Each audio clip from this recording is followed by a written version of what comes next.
I feel like an imposter. Sadly, I know that there are many others who feel the same way I do because we didn't start our career in the classroom immediately following college. Yes, I feel like an imposter amongst my educator colleagues. It wasn't until later in my life that I found my calling. I graduated from Central Washington University 15 years after I began. I went back to school to finish my degree and began my journey to become a teacher. I completed my Bachelor's of Science degree in 2017, which opened the door, giving me the opportunity to step foot into the classroom, which is how I found my passion. You see, I thought that if I became a teacher, I would be satisfied. That has not always been the case. Newly hired, and you don't know what you don't know, I started exploring my new professional field of academia. I was hired as a CTE teacher, meaning career and technical education. CTE is defined as training for students specific occupations in agriculture, trade, or industry through theoretical teaching and practical experience. CTE highlights unique hands-on learning experiences by the way of exploratory and preparatory classes, which differ from traditional and university-based education. Being part of the CTE world, we are what is considered the alternative route to education. It's through this pathway that many earn their initial certifications to be a licensed teacher. You might be thinking, alternative? That has a negative connotation to it. However, just by saying alternative, it is frowned on because we are not a real teacher. Let me tell you though, we are real teachers. CTE teachers are career switchers and considered experts from the industry to the classroom. Our profession is compressed into 16 career clusters that apply to different high-demand careers for students to choose from as electives in middle and high school, such as robotics, computer science, photography, animation, Microsoft Office, woodshop, welding, automotive, and agriculture, and many more. Yes, we're finally called experts, but we're given no formal training on how to become teachers. Did you know that an individual who becomes a career switcher to education only lasts on average 5 years in the classroom? Talk about teacher burnout. Those who did not go to school to become a teacher are given minimal support by their school districts. We are given block courses to take that are either one Saturday a month for 2 years, while being able to work in the classroom, or a fast-track path completing in 1 year.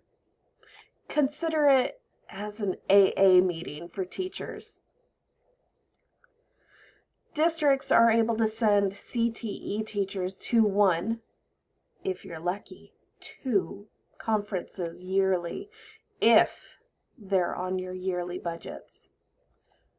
What if, however, you were newly hired and you were not given an opportunity to attend any conferences or workshops, nor were you given any curriculum or resources?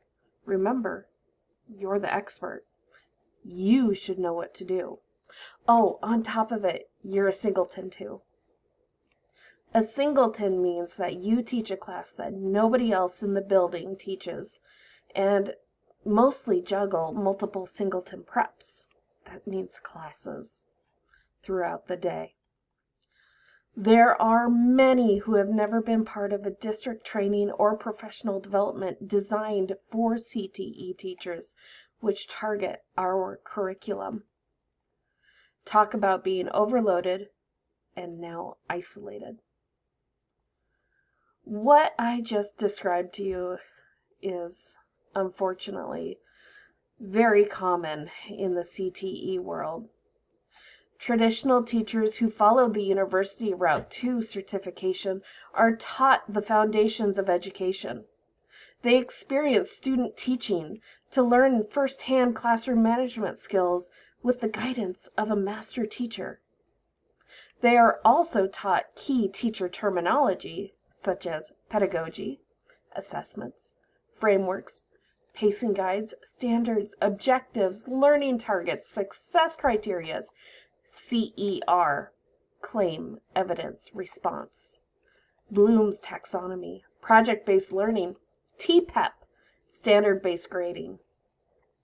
In addition to all of this, CTE teachers must keep track of their V codes and SIP codes for their certification. Are you feeling overwhelmed yet? This is just a small example of how a new CTE teacher can feel like an imposter in the education system. We aren't normal teachers, yet we are held to the same high standards of a distinguished teacher who has spent years in the classroom perfecting their craft.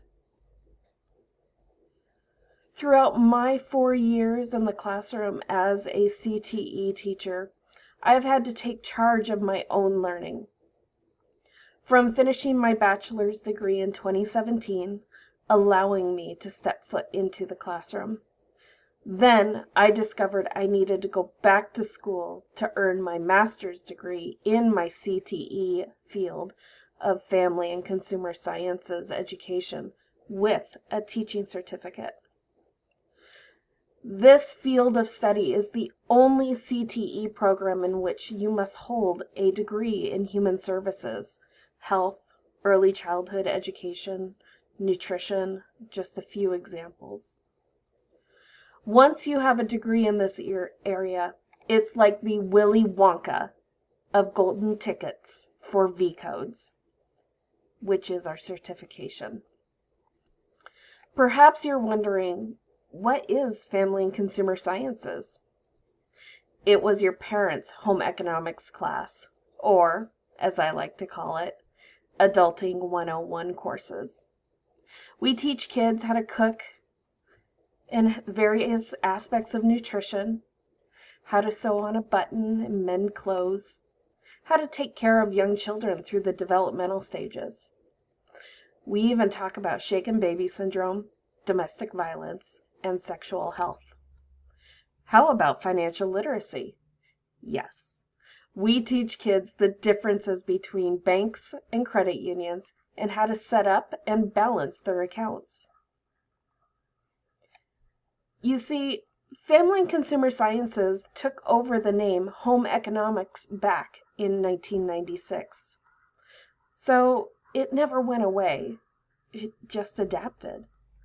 Our classes, though, have been scaled back to becoming electives instead of mandatory classes. No longer are our classes mandatory, but now we need to promote our classes, hoping that your child will choose my class while competing against other valuable course electives. With that brief history lesson, I decided January of 2018 that I would go back to school and earn my master's degree. My goal was to finish before I turned 40. I'm proud to share that I finished this goal August 18th, 2020, 1 month and 17 days before I turned 40 years old. You could do anything once you set your mind to it. 6 months prior to completion, I needed to have a culminating project within my content area. I was struggling. What can I do to highlight my field? I stewed for days. Then a friend posted online about a project that she had been very quiet about until then, a podcast. Her first episode was the spark that ignited the fire. I immediately researched whether there were any podcasts to support FCS teachers. I learned that there were no podcasts for family and consumer sciences educators. Well, there's one, but it's directed towards PhD research rather than middle and high school teachers. It was from there that I set out to develop a podcast showcasing best practices and resources for family and consumer sciences teachers. I wanted to create a podcast that I needed when I first stepped foot into the classroom, and I still need today. We all need help and inspiration for new ideas, turning decent classroom assignments into meaningful and engaging projects showcasing their knowledge and overall growth toward standards. Having a community space to share resources which will also help avoid isolation. You see, when I was hired for the first time, it was already 1 month into the school year. Having no background knowledge, I was directed towards a file cabinet full of assignments. I had no idea I even had access to textbooks or even a mentor who taught the same thing I was hired to teach. All I knew was how to navigate the internet, searching websites for creating and innovative lessons to apply in my classrooms in hopes for high student engagement. Searching the internet takes time. Posting questions on community threads, hoping someone will reply with suggestions, is time-consuming and demoralizing when nobody responds. A growing number of individuals are listening and learning from podcasts daily. The wealth of information shared on video, audio podcasts, and webinars allow listeners to learn about the resources, ideas, information to enhance teaching pedagogies and network communities together in recruitment for new educators and the retainment for current professionals. Podcasting is a social media tool that is gaining in popularity, and it is a great resource for professional development. So from my quick research, I decided to reach out to my friend who shared her podcast media resource with me. From February 2020 to May 2020, the Connect FCS Ed podcast was born. During COVID, no less. It has been proven that educators who do not experience effective professional development do not improve their skills, and student learning suffers, and qualified teachers quit because they don't feel supported. My FCS podcast is about sharing impactful stories and content with its audiences. The purpose of Connect FCS Ed is to network communities of people together who can offer different perspectives, ideas, and solutions that we may not always have access to through in-person connections. Teaching can be an isolating job, especially now during remote and blended learning schedules. And now educators have fewer opportunities to enjoy the empowerment of collaboration. The Connect FCS Ed podcast is to support educators by sharing strategies and resources for transforming teaching and creating unforgettable learning experiences in the classroom.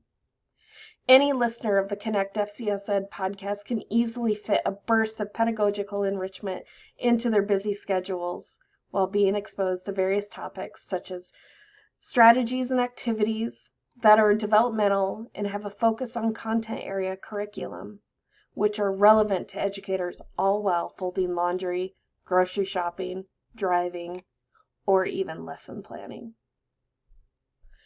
The Connect FCS Ed podcast has become a creditable source of information and highlighting best practices and innovative thinking about instruction and the abundance of resources that are available. We just need to know where to look or ask. Almost every person I have ever interviewed on the Connect FCS Ed podcast has had their own wayward journey into the FCS classroom and have all shared similar feelings of isolation and overloaded with responsibility. From the infancy of Connect FCS Ed podcast, my vision has been to network as many FCS educators together across the globe, helping them feel as they are a part of a strong and passionate community of knowledgeable educators who want to share their wisdom, lessons, resources, stories, and awareness of FCS as a profession and the recruitment and retainment of our current professionals and future educator leaders. We all have something valuable to share, and there are many who want to listen. You must be brave enough to step up to the mic. Though I may always feel like an imposter in my profession, I have learned to become comfortable with being uncomfortable.